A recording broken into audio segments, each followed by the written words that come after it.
Entre abogados, te orientamos. Es el podcast donde especialistas en cada materia te ayudarán a encontrar la solución a ese asunto legal que te quite el sueño. ¡Comenzamos!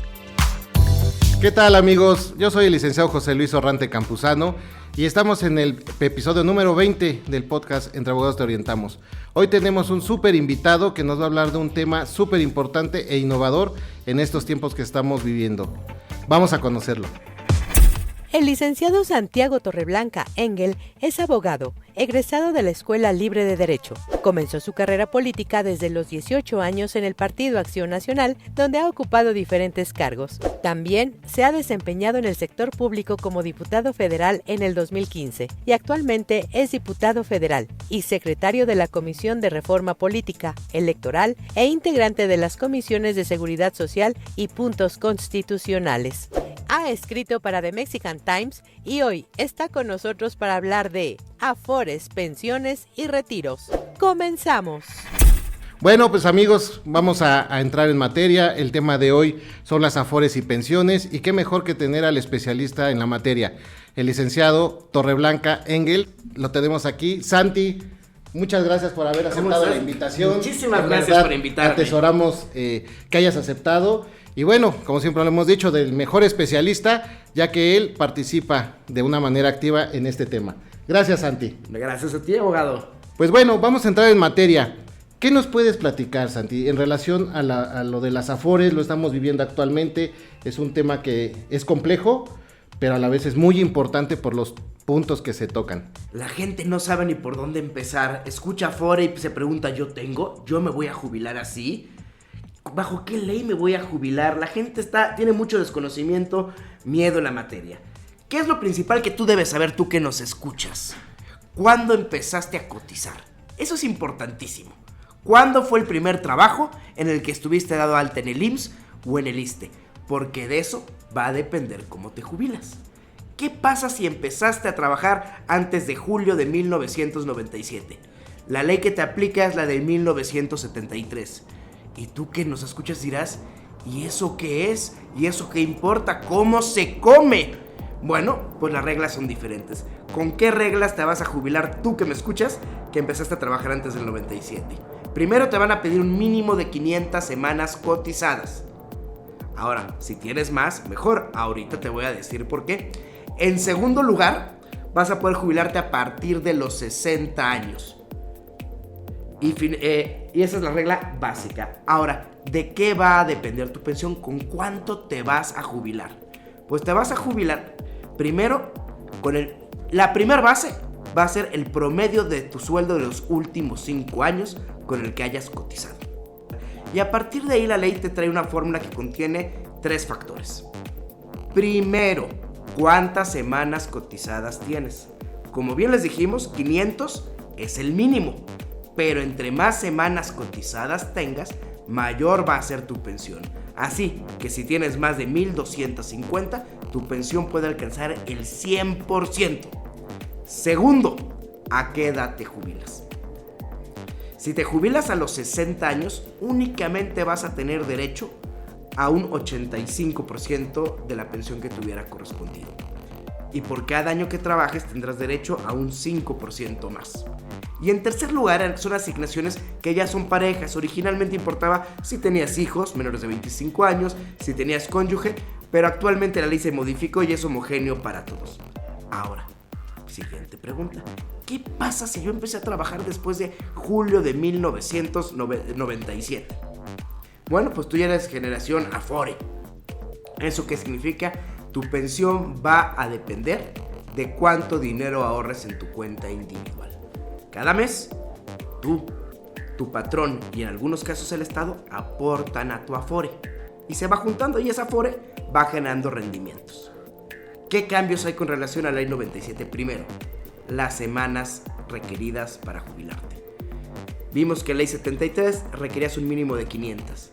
Si eres generación Afore este año 2024, requieres 825 semanas. Cada año van aumentando 25 hasta llegar a 1000. Primer punto, segundo, ¿a qué edad te puedes jubilar? Ya habíamos hablado que la generación 73 podías jubilarte a partir de los 60 años. Aquí en la generación Afore, salvo una excepción muy difícil de cumplir, tu edad de jubilación será de 65 años. ¿Y cuánto voy a tener de pensión? Pues la que la gente se pregunta. Bueno, ¿qué va a pasar cuando cumplas 65 años?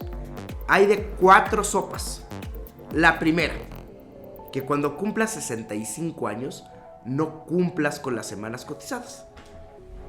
Aún así puedes retirar tu dinero. Tramitas ante el IMSS un documento que se llama negativa de pensión.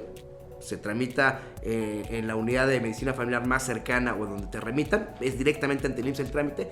Y con ese papel que se llama negativa de pensión, tú llegas a tu Afore y te dan todo tu dinero en una sola exhibición. Segunda opción, tengo 65 años. Ojo, repito, únicamente la gente que empezó a cotizar después de julio del 97. Cumple 65 años y sí tienes las semanas requeridas, 825 más. ¿Qué va a pasar? ¿Cómo se va a calcular tu pensión? El dinero que tienes en tu Afore lo van a dividir entre el tiempo que esperan que vivas. ¿Y cómo van a saber eso? ¿Consultan una bruja? ¿A un oráculo? No. Sí, claro. La CONSAR tiene tablas de cálculos actuariales. Qué duro, ¿eh? Entonces tú vas a jubilarte a lo mejor a los 67, porque a partir de los 65 tienes derecho, pero no obligación. A lo mejor tú sigues trabajando, estás bien activamente y tú dices, yo quiero seguir trabajando. Tú vas a los 67 y ahí te dicen, ¿qué cree? Según nuestro cálculo actuarial, usted va a vivir 12 años más. Dijo, ¿qué fue que te digan algo así? Pero... Sí, claro. Y entonces van a dividir el dinero que tienes en tu Afore entre los meses que te quedan de vida. Bueno, esperemos que sean muchos años más, ¿eh? Esperemos que el cálculo actuarial falle enormemente. Y toda la gente que nos escucha viva, por lo menos hasta los 100 años, por lo menos, de ahí para arriba. Van a dividir eso y van a calcular qué rendimiento te generaría el dinero que queda en ese inter. Y con eso van a calcular qué pensión tendrías. Eso se llama retiro programado. Y ustedes se preguntarán, oigan, ¿y si me muero antes? Si ellos me calculan 12 años y saliendo de hacer el trámite me atropella un camión. Bueno, en ese supuesto, tus beneficiarios tendrían derecho a retirar los recursos. ¿Cómo? Porque mucha gente se pregunta, y lo veo mucho en Twitter, es una pregunta. Falleció mi esposo y era su beneficiaria. Falleció otro familiar, mi hijo, y era su beneficiario. ¿Cómo cobro ese dinero? Desgraciadamente hace falta llevar a cabo un juicio laboral. Es muy parecido a un juicio sucesorio en materia civil, pero será una especie de juicio sucesorio en materia laboral. Se tiene que llevar un juicio ahora, después de la reforma laboral, ante los tribunales de trabajo. Es un juicio especial. Es un juicio especial. Es un juicio especial. Y ustedes, si no tienen dinero para un abogado, existen abogados gratuitos en la Profedet. Pueden acudir a la Profedet y ahí un abogado de manera gratuita les puede llevar el asunto. ¿Cuánto tarda un asunto de estos? Son de los más rápidos, si no hay oposición, no hay controversia. Y aún siendo los más rápidos, se les va a llevar por ahí de un añito. Sí. Un añito Sí, más. pero finalmente hay trámites, ¿no?, que se deben de hacer y son trámites burocráticos. Y más que nada lo que se busca es que verificar la filiación. Sí, claro. Es verificar la filiación o el vínculo matrimonial, que el documento sea auténtico y demás. Realmente debiera ser más rápido, pero están saturados los ahora tribunales. Sí, pues ya todo recae en ellos, ¿no? Lo que Sí. antes eran las juntas. ¿Juntas? Ahora las juntas locales, federales. Ahora, si empezaron su juicio en una junta, ahí va a seguir, ¿eh? Sí. Ahí va a seguir en la junta hasta la conclusión del mismo. Y las siguientes opciones. ¿Qué pasa si cuando haces esa división entre el dinero que tienes en tu Afore te da una cantidad inferior a los 8,000 pesos, que es la pensión mínima garantizada? Te van a asignar la pensión mínima garantizada. ¿Eso qué significa? Que como nadie puede tener una pensión menor a esa y que cada año sube, es la que te van a asignar, aunque esa división que dije te hubiera dado una cifra de 5,000 o 6,000. Te van a dar 8,000. ¿De dónde se van a pagar esos 8,000 o más? Porque van a ir creciendo año con año. De tu cuenta de Afore. ¿Qué va a pasar? Ah, me faltó, me regreso al retiro programado. Dije, ¿qué pasa si me muero antes? ¿Qué pasa si me muero después? Yo no lo dije. A mí me calcularon que me iba a morir a los 80 años. Pero no contaron que yo soy longevo, en serio, como bien hago ejercicio. Y acabas viviendo hasta los 100. ¿Qué? ¿Te dejan de pagar pensión cuando se acabe el dinero de tu cuenta? No. Lo que pasa es que al instante que se acabe el dinero de tu cuenta, ya solo vas a tener la pensión mínima garantizada. Entonces, si tu pensión era de 20, 25,000, 30,000 pesos y se agotan los recursos, A partir de que se agotan los recursos, ya solo te vas a quedar con la mínima garantizada. Seguimos con la mínima garantizada, te la asignaron desde un principio. Esa la vas a tener de por vida. Si te mueres antes, el remanente va a tener derecho a reclamarlo tu beneficiario legal. Tú puedes señalar beneficiario, lo puedes hacer el trámite ante Afore, te recomiendo que lo hagas, pero si no, hay beneficiarios establecidos en la ley, que son tu cónyuge, tus hijos menores de 25 años y a falta de esto los padres. ¿Y de qué de por vida? ¿Y cuál es la última opción? La renta vitalicia. Santi, Sí. perdón que te interrumpa. Es que pero me sigo Sí, como- no, y de verdad que el tema es súper importante. Mucha gente tiene muchas dudas al respecto, porque efectivamente no saben manejarlo, piden informes, no se los dan de una manera adecuada. Entonces, bueno, esto les va a servir mucho. Vamos a un corte comercial, escuchamos a nuestros patrocinadores y continuamos con el licenciado Santiago Torreblanca.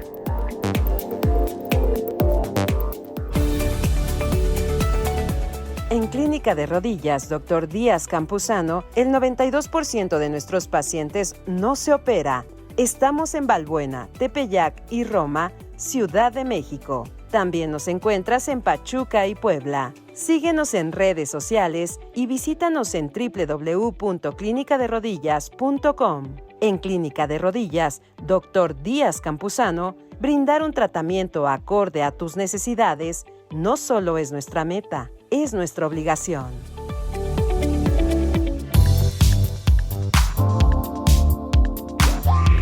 Bueno amigos, pues continuamos en este podcast, está súper interesante, tenemos aquí la presencia del licenciado Santiago Torreblanca y pues vamos a continuar hablando de esto de las Afores.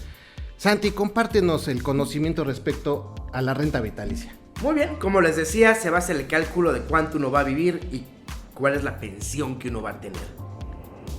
En el supuesto de que la pensión que corresponda sea un 30% o más superior a la mínima garantizada, uno tiene la opción de contratar una renta vitalicia. ¿Qué es eso? Como ya hablamos antes, la pensión se va a pagar de tus ahorros, tu Afore lo va a hacer hasta que se acaben los recursos y una vez agotados va a continuar el IMSS o el ISSSTE, según corresponda. En este supuesto, yo voy a contratar esa renta con una institución bancaria autorizada. Algunas Afores lo son y otros bancos ofrecen el servicio. Y eso significa que en lugar de yo tener la pensión que me hubiera correspondido de retiro programado, vamos a poner un número, 20,000 pesos. Yo contrato esta renta vitalicia, en lugar de ser de 20,000 va a ser de 15,000 o 14,000, pero con la ventaja que uno, yo garantizo que va a ser por el resto de mi vida, así viva 120 años, y dos, que dentro de ese contrato voy a establecer un beneficiario, y yo voy a establecer que a mi fallecimiento, esa renta vitalicia, en una proporción menor, o si pago más en esa misma proporción, la tenga mi beneficiario, mi cónyuge o mis hijos hasta la edad de fallecimiento. ¿Qué pasa si fallezco antes en este supuesto? Pierdo todo. Gana la casa, gana la empresa aseguradora. Okay. El riesgo es un contrato aleatorio. Si uno vive más que la expectativa actuarial, perdió la aseguradora y gané yo. Pero a la inversa, si yo fallezco antes, a diferencia de los otros esquemas donde mis beneficiarios pueden recuperar el remanente, aquí no hay remanente, es un contrato.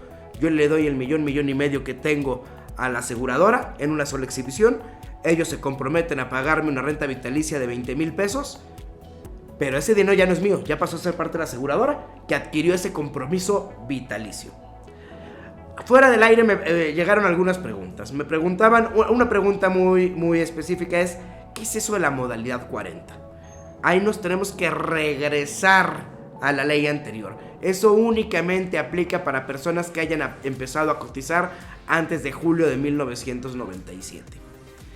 La llamada modalidad 40 implica en que yo puedo pagar el monto que hubiera correspondido a mi patrón y el monto que hubiera correspondido a mí como trabajador, yo pagar ambos montos como si estuviera trabajando. Y eso va a implicar tres cosas. Uno, que voy a contar con seguridad social y mis beneficiarios, mis derechohabientes y mis derechohabientes. Segundo, que estas semanas van a contar. Como yo les decía, hay un mínimo de 500, pero entre más semanas, mejor aumenta mi pensión. Entonces es una forma de tener más semanas de cotización. Pero por último, ese es el sueldo que se va a calcular para el promedio de los últimos 5 años. Entonces, a lo mejor yo en mi vida, mis últimos 2 años de trabajo, yo había ganado 12,000 pesos. Pero yo quiero aspirar a una pensión mayor. Yo pago la modalidad 40 como si yo tuviera un salario de 60,000 pesos. Claro, yo voy a tener que pagar mes a mes al Instituto Mexicano del Seguro Social la parte que hubiera correspondido al patrón y la parte que hubiera correspondido al trabajador por eso. Pero si una persona le alcanza, puede contratar la modalidad 40, sumar semanas y aumentar su pensión en este supuesto. Otra pregunta muy común que llega en redes sociales. Yo era trabajador de gobierno. Antes de la reforma, es diferente, es de 2007. ¿Cómo está esto del 10º transitorio? Bueno, les platico. Cuando se crearon las Afores, fue por una reforma a la ley del IMSS del 97 y se creó la ley del sistema de ahorro, de los sistemas de ahorro para el retiro, pero no se tocó a los trabajadores del Estado, al ISSSTE. Esto ocurrió en una reforma posterior en 2007.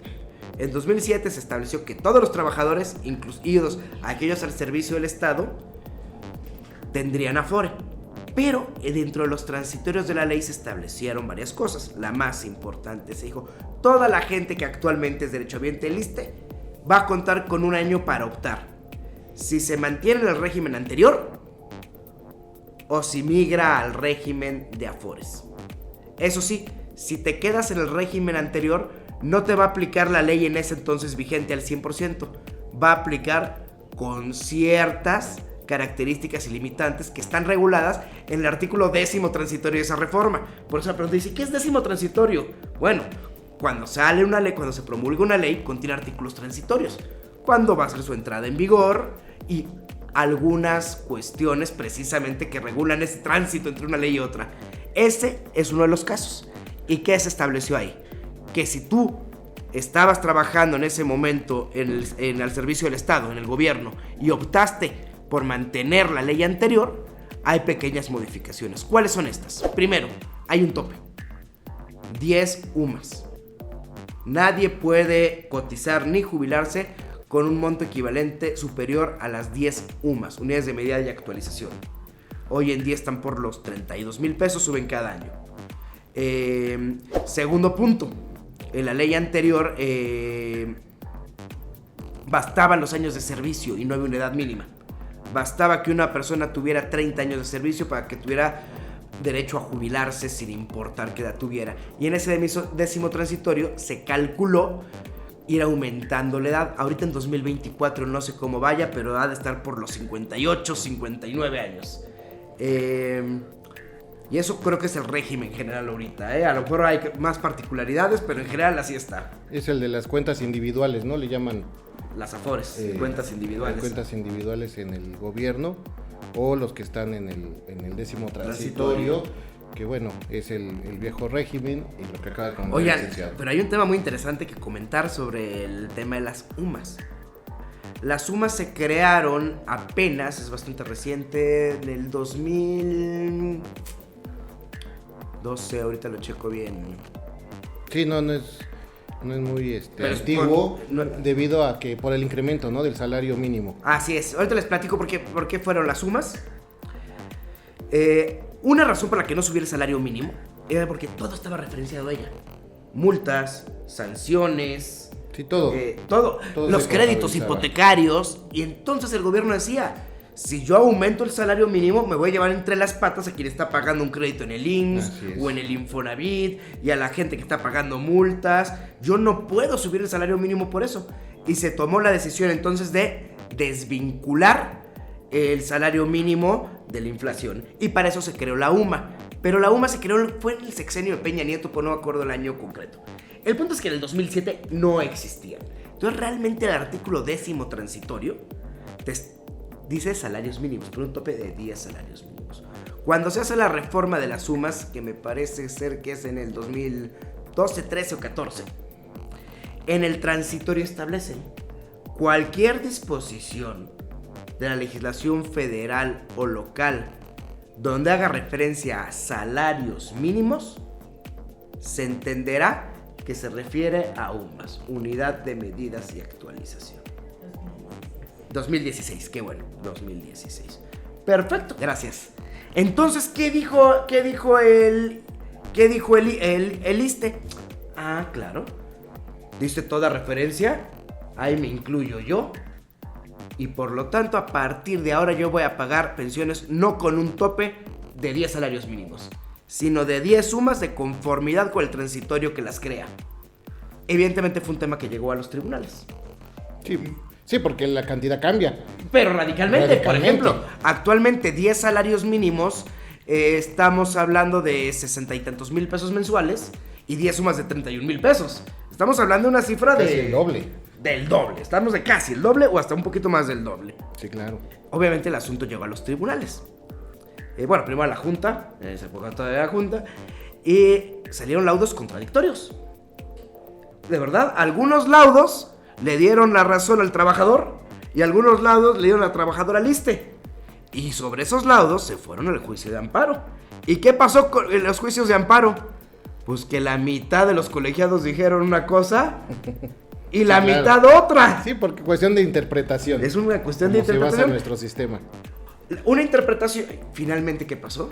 Llegó a la corte en contradicción de tesis y la corte dijo en contradicción de tesis son UMAS.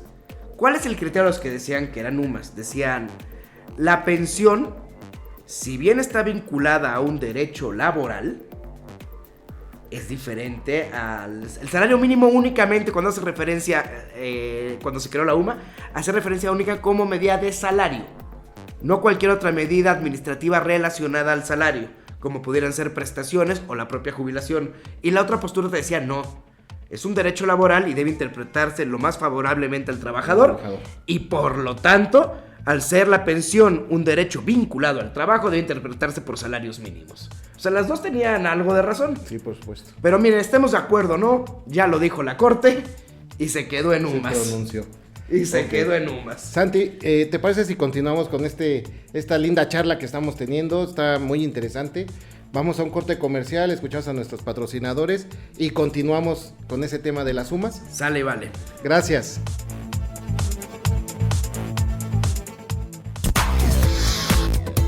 Somos una reconocida clínica especializada en cámara hiperbárica desde 2019. Ofrecemos el mejor servicio de calidad para nuestros clientes, actuando siempre de forma honesta y comprometida con su salud.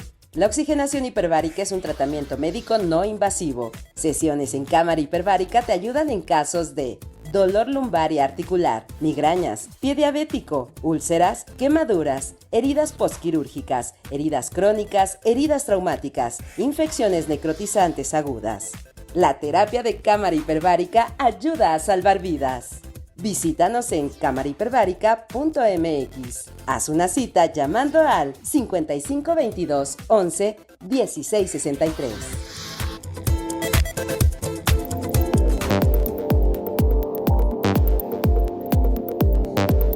Bueno amigos, pues continuamos agradeciendo la presencia del licenciado Torreblanca. En verdad lo apreciamos y atesoramos mucho el que haya aceptado. Y bueno, pues qué mejor de primera mano saber, ¿no? Que efectivamente la semana pasada se sufrió una reforma en la legislación mexicana en relación a las afores. Y bueno, ¿qué podrías platicarnos al respecto, Santi? Pues les platico. Miren, actualmente, porque todavía no entra en vigor esta reforma, a los 10 años de que una cuenta, de ser exigible los derechos, los recursos del Afore pasan al IMSS o al ISSSTE según corresponda, y este tiene un fondo para que el trabajador o sus derechohabientes lo puedan cobrar. ¿Qué significa eso de que sean exigibles? Es decir, a partir de los 65 años que una persona no trabaje, son exigibles. A los 10 años de eso, se van al IMSS o al ISSSTE. Okay. Es decir, claro, si la persona no trabaja.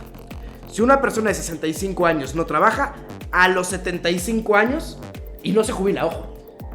Si se jubila, pues ya, o retira sus recursos, ya.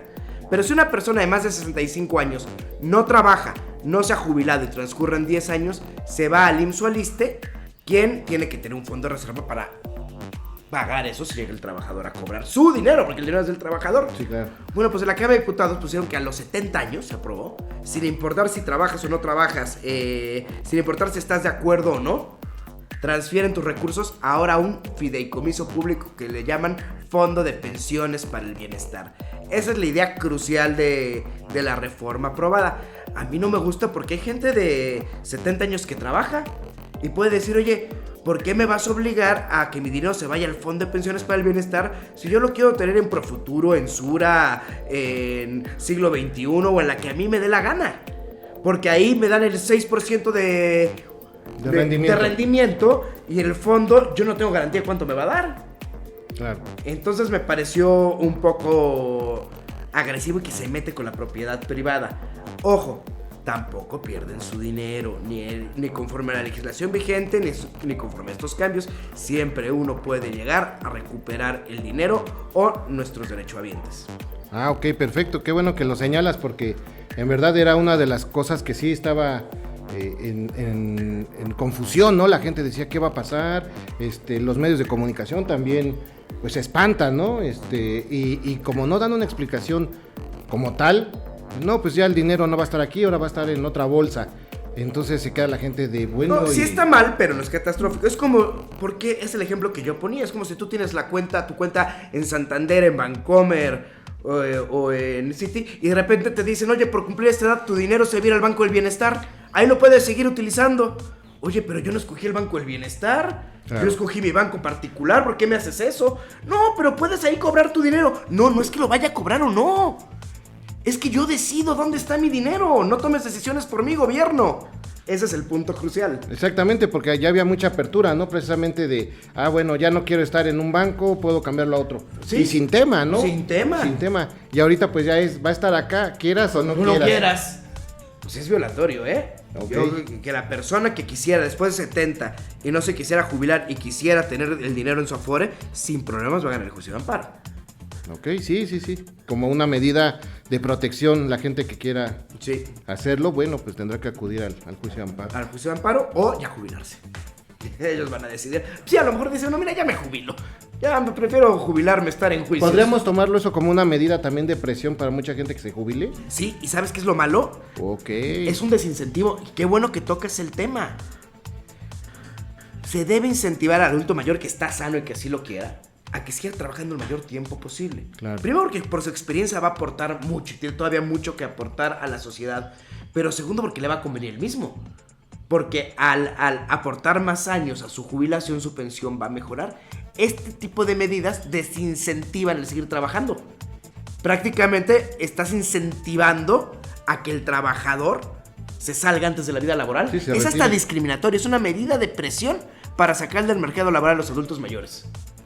Okay. Hasta yo creo que es una categoría sospechosa, ¿eh? Okay. Sí, o sea, es de esas como luego, ¿no? Que hay promociones, ¿no? Del gobierno de que si te jubilas ahorita, te jubilo de esta manera y bueno, cumpliendo ciertos requisitos y los jubilan. O sea... Tiene toda la razón, abogado, ¿eh? No lo había notado. Yo creo que es hasta muy buen argumento. Es una forma de desincentivar que los adultos mayores continúen en el mercado laboral. Sí, porque también de esa manera que dicen, no, ¿sabes qué? Pues mejor me llevo mis canicas porque quién sabe qué van a pasar con ellas. Yo cumplo 69. Mira, yo quiero trabajar hasta los 72, 73. ¿Sabes qué? No. Yo mejor me llevo mis canicas. Exacto. Y ahí muere. No vaya a ser. Yo no confío en el gobierno y a los 70 van a transferir mis recursos. No, de una vez los recupero. Los recupero. Sí, por supuesto. No, qué gran medida, ¿eh? De verdad, y no, bueno, qué bien, Santi, que tú estás ahí también para levantar la mano y otra duda que surge la mucho, voz. Que veo en Twitter, mucha gente de la generación de transición. Llegan a jubilarse y una persona de generación de transición sí tiene Afore, que tiene muchas subcuentas. Hay una subcuenta que se llama Ahorro 9297, Ahorro Voluntario, y luego viene el de cesantía por edad avanzada y por vejez. Y cuando llegan a retirarse, esas personas de generación de transición únicamente les dan los fondos de ahorro 9297, SAR 9297, y el resto lo transfieren al IMSS o al ISSSTE según corresponda para que con ese recurso se pague su pensión. Es muy común que esas personas sientan que la Afore era robo, porque tenían en total en la Afore 300,000 pesos, pero esos 300,000 pesos solo 40,000 estaban en SAR 9297, el resto estaba en cesantía, edad avanzada y vejez, y ese no lo pasan en el IMSS o el ISSSTE. Y llegan y dicen, me robó mi dinero la Afore, porque yo aquí en mi estado de cuenta tenía 300,000 pesos y solo me dieron 40,000. Entonces quiero explicar que no, la Afore no te robó tu dinero. cuando se hizo la reforma, se estableció en los transitorios que así sería. Que ese dinero serviría para fondear parte de su pensión y que solo ese recurso se daría. Porque es una duda que es muy común en redes. Que la gente de la ley anterior cree que la Afore no le dio su dinero. No, ese dinero sí lo dio, pero al IMSS o al ISSSTE según correspondiera. Y con ese dinero te están pagando tu pensión actualmente. Ah, ok, súper importante, ¿no? Porque, digo, va a llegar la persona al IMSS o al ISSSTE y no le van a dar esta explicación. No. Por supuesto que no, le dicen, yo Y, no sé. y ¿sabes qué? Las Afores tampoco se las dan. Y entonces por eso se quedan. Y los entiendo. Escuchan todo el tiempo que la gente les dice, tu Afore es tuya, tu Afore es tuya, tu Afore es tuya. Les llega un estado de cuenta y de repente nadie les explica. Si se fijan en su estado de cuenta en letras chiquitas, ven que hay numeritos ahí en letras chiquitas en su estado de cuenta. Como en todo. En la letra chiquita, vean y dice, este monto, si eres generación 73, que la gente no sabe ni qué es, este monto se utilizará para pagar tu pensión. Pero la gente no lee esas letras chiquitas. Ahora, si eres generación 97, sí te tienen que dar todo y copeteado. Ok. Ah, ojo, en los estados de cuenta de tu Afore viene también tu ahorro para la vivienda de Infonavit y Fobiste. Ese dinero no lo administra tu Afore, lo administra cada uno de esos fondos. La Afore te presta el servicio de informarte cuánto tienes. Okay. ¿Qué pasa si tú no utilizaste ese dinero de Infonavit o Fobiste para un crédito a la vivienda? Al final de tu vida laboral, cuando te jubilas, te lo puedes sacar. ¿Cómo? Ya sea en una sola exhibición en efectivo, primera opción. Ya sea lo puedes sumar para complementar tu pensión. Cualquiera de esas dos vías, uno escoge. Ok, perfecto, ¿no? Pues miren, muy interesante, la verdad, todos estos temas. Yo creo que da para más, licenciado, no sé si tengas oportunidad de continuar con esto, porque de verdad la gente no está bien informada. Y luego ya cuando empieza a hacer los trámites es cuando se empieza a enterar de las cosas. Así es. Recomendación, ahorita que acaben de escuchar este podcast, acabandito, de inmediato llaman, si no saben si tienen Afore o no, en qué Afore están, acabando este podcast, llaman a Sartel, ahí googlean Sartel, con su CURP y su número de seguridad social en mano y investiguen el día de hoy mismo si tienen Afore o no y dónde está esa Afore y tomen el control de sus finanzas. Ok, Santi, pues bueno, ¿cómo podemos encontrarte en redes? ¿Cómo la gente te puede ubicar? Estoy como @storreblancae en Twitter, Facebook y el resto de redes. Soy muy fácil de encontrar. X, Santi. A ver, yo sigo diciendo FEPAD en lugar de FICEL. Yo sigo diciendo Vancomer en lugar de BBVA. La costumbre. Pero es que sí va a decir la gente en Twitter, que búscalo y no. No, ya, en X, Facebook, Instagram, hasta TikTok. Ok, perfecto, pues ya les compartieron el contacto. De verdad, Santi, te agradezco mucho la visita, que hayas aceptado venir, que nos hayas platicado de primera mano esto de la reforma, las maneras en las que la gente debe de actuar y los tips, ¿no? Como ahorita el que acabas de dar de que tengan que marcar para saber dónde está incluso su cuenta. Y tú, Lick, diles que manejas laboral para por si algún beneficiario. Por si alguna persona se anima, ¿no? Se anima. A hacerlo de esa manera. Por supuesto, bueno, pues amigos, esto fue un podcast más de Entre Abogados Te Orientamos. Tuvimos la presencia del licenciado Santiago Torreblanca Engel, un súper invitado, en verdad agradezco, conozco a su familia y bueno, agradecer también a las personas que no se ven en este programa, porque bueno, esto es posible gracias a ellos, la licenciada Carmelina Rodríguez, Yair Molina, Fernando Vargas, doctor Díaz Campuzano. Muchas gracias y nos vemos en el próximo episodio. Entre Abogados Te Orientamos. Es el podcast donde especialistas en cada materia te ayudarán a encontrar la solución a ese asunto legal que te quite el sueño. Te esperamos en nuestro siguiente episodio. Hasta entonces.